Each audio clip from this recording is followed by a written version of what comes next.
Now we're going to start with business development, and I would like to once again welcome to the stage Emily Anthony from Clark Eye Center Eye Care, and she is going to be our moderator for this panel. Thank you, Emily.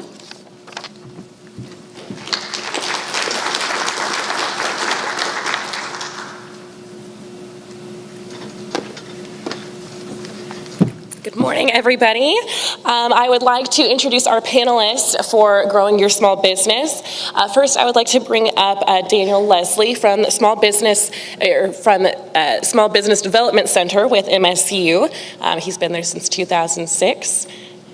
And then let's also welcome David Kercheval, the field representative with the Texas Department of Agriculture, and Carl Watson, an entrepreneur for the past 32 years. And creator of Performa Marketing.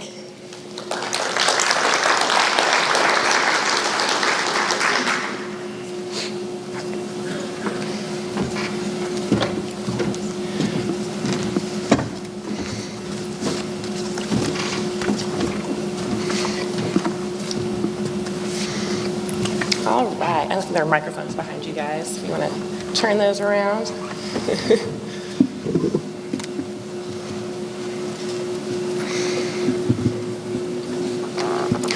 All right, so if you like, I can start with you, Carl.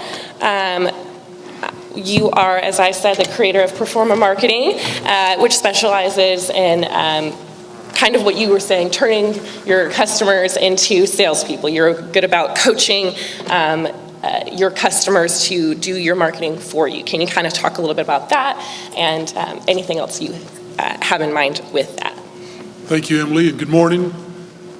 I'm Carl Watson, and I'm a salesperson. Everybody still here? It's a four-letter word, so we're going to talk about selling a little bit. But in business development, nobody knows you're in business. So when I speak, I guess we'll talk about that a little bit, about how to let the word get out about what you do and really how you can help others. That's really what business is about, the solution you have for their need. And as Emily said, I've been doing this a long time, started in third grade. Yeah. Right. I was a downtown Dallas banker and saw an entrepreneurial show to go to, and my wife and I bought the franchise on the spot. And so we've done all kinds of things and selling over $20 million worth of printing and promotions. So I'll have some ideas to share with you to help you get your business started. Thank you and good morning. And then, Dan, you see firsthand with your job the kind of struggles that small businesses go through. So you were talking about pain points. You had these few things that you see commonly. If you were going to talk about just those common stressors that you see and how to alleviate those. Okay, at the Small Business Development Center, we provide training, mentorship, and research. And a lot of the times especially with startup businesses, one of the main points or challenges that we see is that small business owners don't utilize the resources that are readily around them, such as us, or SCORE, or even a as-like business that somebody's already succeeded in it. What we see a lot of times would be someone who's got a great recipe for chicken fried steak, right? So then all of a sudden what they want to do is they want to open up a mom and pop shop restaurant. And part of the things that we have to do is have the hard conversation. Just because you like and you make the best chicken fried steak doesn't necessarily make you a good entrepreneur. What it makes you is a good cook. So go be a cook. So sometimes we have to have these conversations. Part of that challenge also is because these folks have this passion for this certain thing that they are doing in their business, a lot of times the challenges come with them wanting to give away the operational power of the business. Okay, as a true entrepreneur and business owner, what your job should be is to cultivate your employees to take your place so you can be looking out to see how you can diversify your business model or your portfolio. The days of small businesses being successful in spite of themselves is long gone. There's too much competition out there. Another one of the pain points that we see is money. Small businesses live and die by cash flow.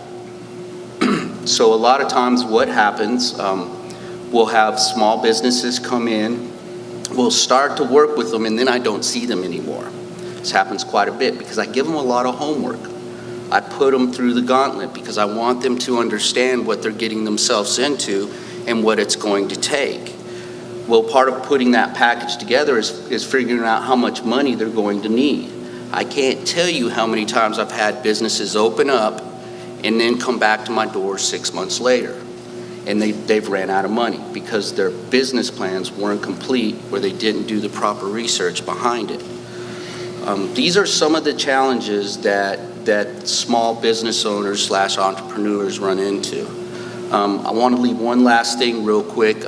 If you are a small business owner, we do know about the new tax laws that are coming. If you're not already above everybody else or heading the head of the pack on that, you need to be having conversations right now with your accountants because the pass-through income is going to change tremendously. So you need to get ahead of the game on this and understand what it's going to mean. These are some good changes, but what it's going to mean pertaining to your business. Okay. All right. And so, Carl, as a marketing coach, is there any kind of advice that you can give the attendees here that they can take home and use today to start growing their business? Okay, here we go. As a positive guy, I'm going to start out with 4 no's. But since I'm positive, it's KNOW. So if you want to make a note of these are truisms as you start your business. Number 1, no one knows you're in business. You may think they do. You may feel like they've told everybody. And by golly, I hung out a sign, but they don't know you're in business. Number 2, no one knows exactly what you sell. Well, there's that 4-letter word again. So those are 2 no's right off. So everybody, you can shout amen if you feel like this is important. Number 3, everyone will always exclaim, I didn't know you did that. When you confront them as your friend and say, why didn't you buy that from me? They're going to say what? I didn't know you did that. And so number 4, therefore, please know that marketing is always your fault. Now, if you'll just own those 4 no's right off, I would like to then share a special way to help you develop your business. Business development is what we're after. So if you'll just write down the acronym SPECIAL, I'm going to define what those are for you. As you grow your business, the S stands for suspect. So in your marketing plan, who do you suspect might be a customer of yours? Everybody feeling that? Whatever it is that you sell, you need to suspect who might buy that from you. Well, pretty soon you'll go crazy because there's so many people. So that moves us to the next letter in special, P. You have to go from suspect to prospect. And prospect helps sometimes to be defined by where your stadium is, where you're going to play ball, by geographic location. Carl, do you go to Dallas to sell printing and promotions? No way. Would I? Sure, but that's not where I'm going to market. I'm going to define my prospects. And it's a big relief. As a new business owner, feel the relief. You're not trying to sell to everybody in the world. You're just trying to sell to prospects. Don't forget the E in special. Everybody you write a check to, everybody that's one of your support people that knows what you do, that sometimes you have to pay the electric bill or the marketing bill. If I'm your marketing coach, I better know what you do so I can help you sell your products. In fact, that's my value proposition. My job is to help you sell your products. All right, now we get to C. Can I get an amen? That stands for customers. If you've already been in business for a little while, you have some customers. But as business owners, we lie to each other. We say, how's business? Oh, it's great. How's business with you? Sometimes we say, how many customers have you got? That's the wrong question, and it's the wrong answer. Because I stands for inactive customers. If you've been in business for a while, somebody's done business with you, but they haven't done business with you for a while. That's an inactive customer. But A stands for active customer. Everybody spelling out special now? You with me? Active customers. That's where you live and breathe. How many active customers do you have? That's none of your business. See, but that's where you live, and you need to know your active customers' names, where they office, what their kids' names are, because you're trying to get to L. L in special stands for lovely clients. When I started selling to Neiman Marcus, I got to print one of their books called the Clientele Book. And I realized they do know my name. If you saw me in the children's department at Neiman Marcus, I'm not shopping, I'm buying.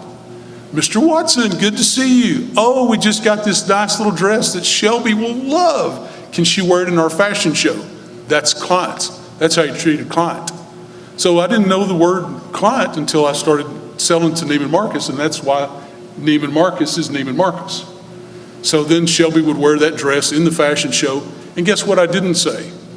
I didn't say how much. That's how you know who your clients are. Your client is somebody who will say how soon instead of how much. So know your clients, love your clients.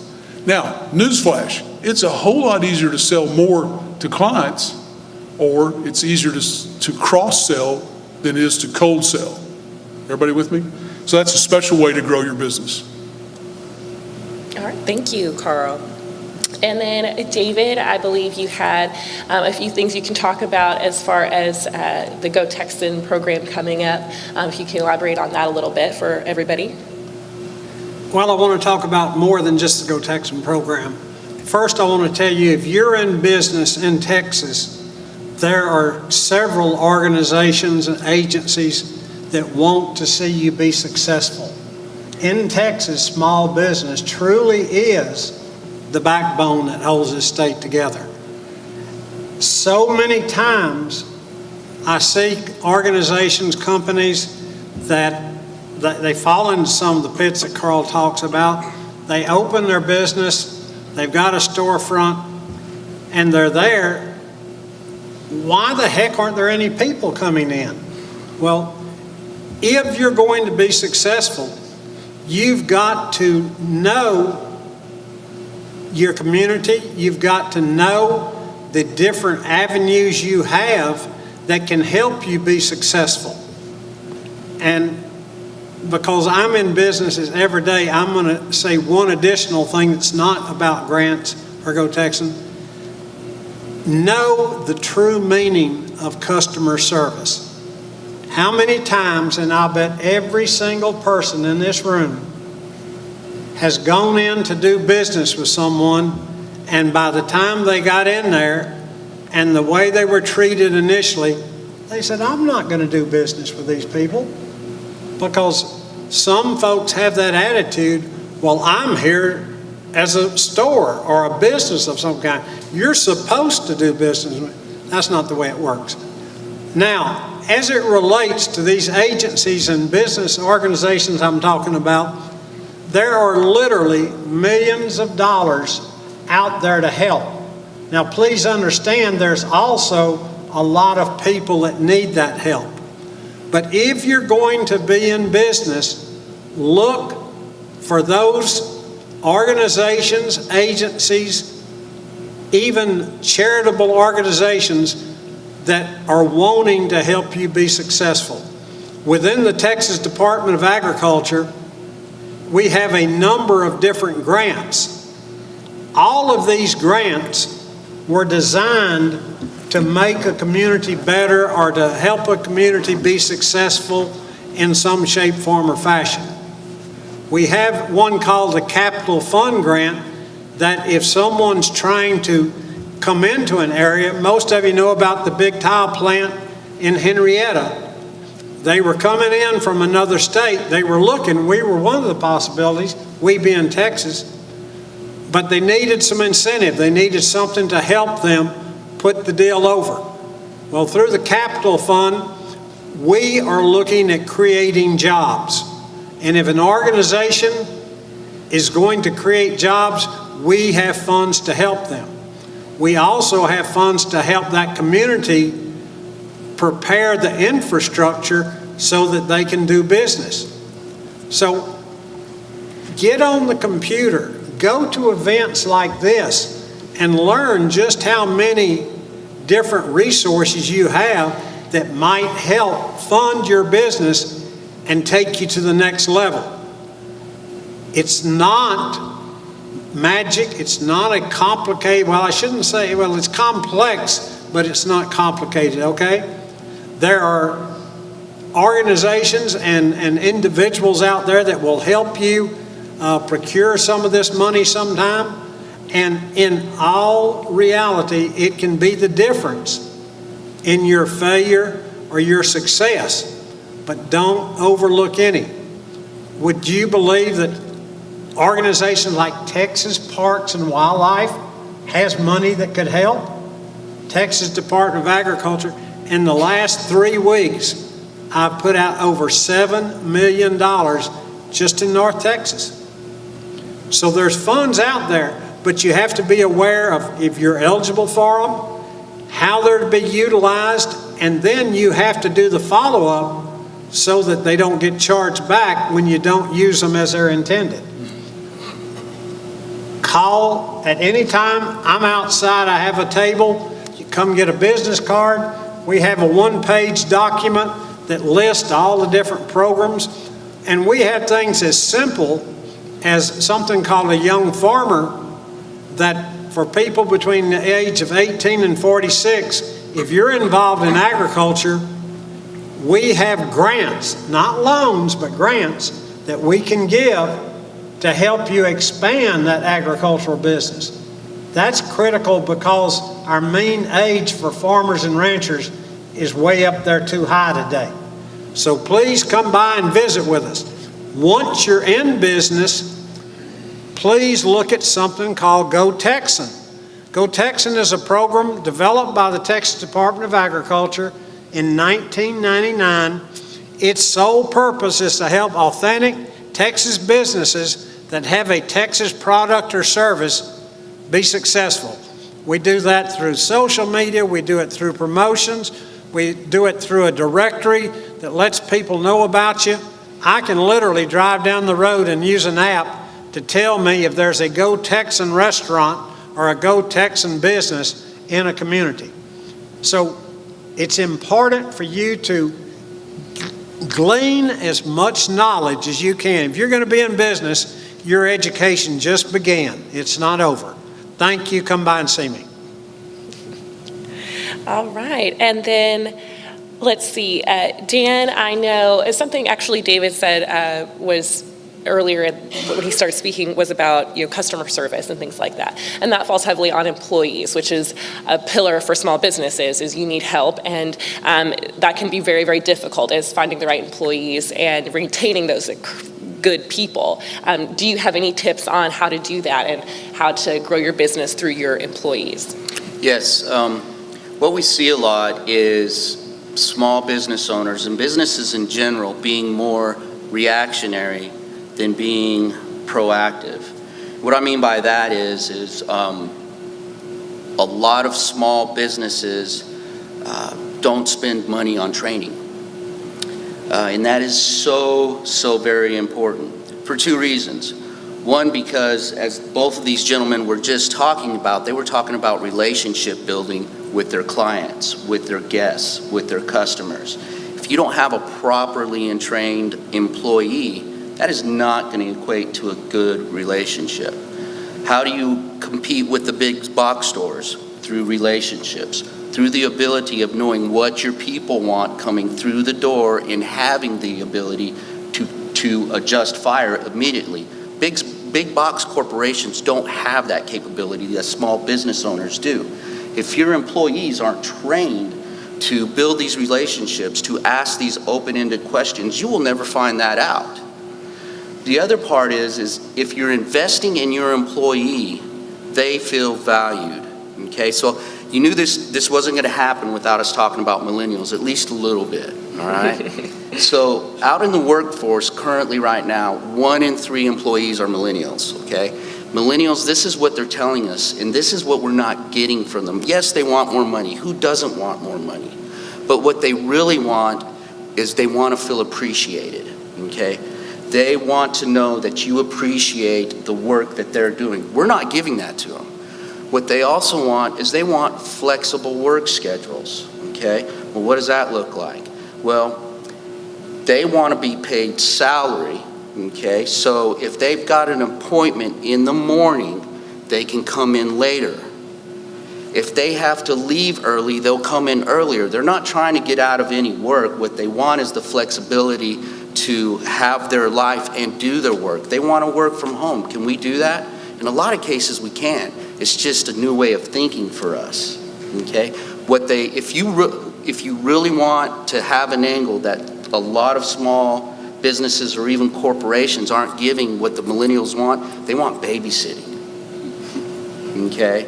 If you can figure out a way, and that will push you so far over the edge of any of your competition, you're not going to have to necessarily worry about matching salaries, because we're not going to be able to compete with the big boys, okay? But what we can compete with is some of these other things that don't cost as much, or it's spent in a different direction. Great, thank you. Oh, yes, sir. Emily, I'll just say, we have another organization out there, the Texas Workforce Commission, that they have funds for training. You have to get to know who can help you in this business. Great point. That was a great point. All right. And then I think we're opening the floor up to questions, if any of the attendees had any questions for the panelists up here.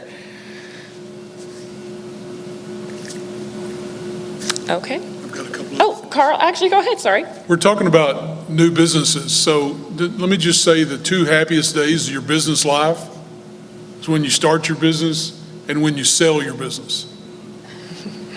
The old West Texas gambler never walked into a saloon unless he knew where the back door was. So I want to encourage you this morning to think about how you're going to get out of business. That's kind of funny to talk about at an entrepreneur meeting, but think about that. Now, I love my kids. They're the greatest kids ever, but I want you to like them, right? It's kind of the same thing. So whatever you're doing, you need to think about how somebody else can step in and do that also. Because your business is only worth what it'll mean to the next guy that buys it. Now, I can tell you all kinds of stories. Oh my goodness, I've been to Maui with American Airlines. I designed a board game. Oh my goodness. But you don't want to know all that. You want to know what can my business do when you're running it. So think about starting your business, growing your business, and selling your business. And what happens is you need to be memorable. So I want to illustrate that with a story. It's about these 2 lifelong couples. Every Friday night, they went out to dinner together. Every Friday night, out to dinner. And the men always sat in the front seat, and the women sat in the back seats. And so here we go. The guy driving says, you know, me and the wife ate at a great place the other night. The food was amazing. The price was pretty good. Service was good. It was a really good place to eat. Keeps driving. His buddy next to him punches him and says, well, what was the name of the restaurant? Big blank look went over his face. Everybody been there? Right? Finally, his face lights up. He says to his buddy, what's the name of that flower that has a long stem, usually has thorns on it, smells good, usually red? His buddy said, you mean a rose? Yeah. Guy turns the back seat and says, hey, Rose, what was the name of that restaurant we ate at last week? So you need to have some fun in marketing. It needs to be fun, but you got to be memorable. And on my card that's on your table, please take it. That's my big business card. I say, let's have fun marketing, because fun is memorable. But you have to, in the studies now, you have to tell the same people the same way 9 times about your business. But what's memorable is when you tell them what you can do to help them. So let's go through that. Here's another thing to write down. It used to be you had to tell people 5 times, but now studies are 9+ times. Why? Because nobody's listening. Everybody's doing this, right? Hello, are y'all listening? We don't listen like we used to, and we don't read like we used to. We'd a whole lot rather watch than read. So your brand is very important. In this country, just over 100 years ago, that's how you identified yourself, by which brand you wrote for. Well, it's still true today. So let's talk about your brand. If you want to jot this down, the formula, this is top secret formula, B equals N plus L plus VP. Now, you got something out of the, hope you had a good seminar. Everybody knows what that means? No, you don't know what that means. Let's talk about it. We're talking about your brand. So your brand, so what do you do? I already told you they don't know what you do. You have to tell them 9 times, but you need to know what you do. So what is your brand? Okay, your brand is N, that's your name. Most businesses have names that have nothing to do with what they do. Smith and Jones. Now, congratulations, if you've been McDonald's for a long time, then people kind of know what you do. But usually when you start out, nobody knows what you do. So consider your name and consider selling your business. If it's Watson's and the next guy that buys it's not named Carl Watson, then it's kind of a hard name to transfer. It can happen after years and years, but consider your name that can be transferred. Then consider your logo. If I wear a shirt that has a check mark on it, everybody knows that's Nike, but you don't start out as Nike. Are you with me? So your logo really concisely shows some fun in what you do. But the most important part is the VP. Everybody write that down? VP, what is that? That's your value proposition, because it's what I can do for you. Hi, I'm Carl with Proforma. And you're thinking to yourself, so? And you're not rude enough to say that out loud, thank you. But that's what you're thinking, so? Hi, I'm Carl with Proforma. I help you sell your products. Oh, see how that works?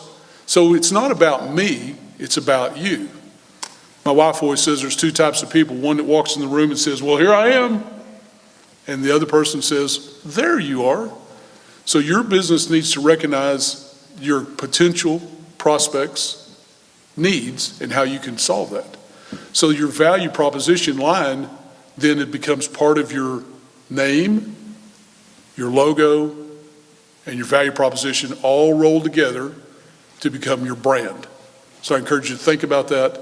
And that's what we do. We help you develop your brand and then get the word out so well that your customers can become salespeople. All right, great. And we're getting close to time, but I did just want to go through each of you just really quickly. If you had one piece of advice that you can give the attendees if they were to do a single thing that you've talked about, what would that be to grow their business? What would that be? Dan? One single thing to grow their business. I would say utilize your resources that are out there. There's always somebody that has done what you've done in a similar manner and has been successful at it. Seek counsel. That would be it. David? Customer service and know where your avenues are to get help, both in the private and the public sector. And Carl? I would say intentional. Be very intentional about what you do every day. I'm going to try to talk you out of starting your own business. And if I can't, I'm going to help you all I can, because it's the fire in your belly that gets you through the tough times. So be very intentional. Okay. All right, great. And then, did we have any questions for the panelists? I didn't think so. Yeah. Okay, well, great. Thank you, gentlemen, so much. We appreciate your time this morning.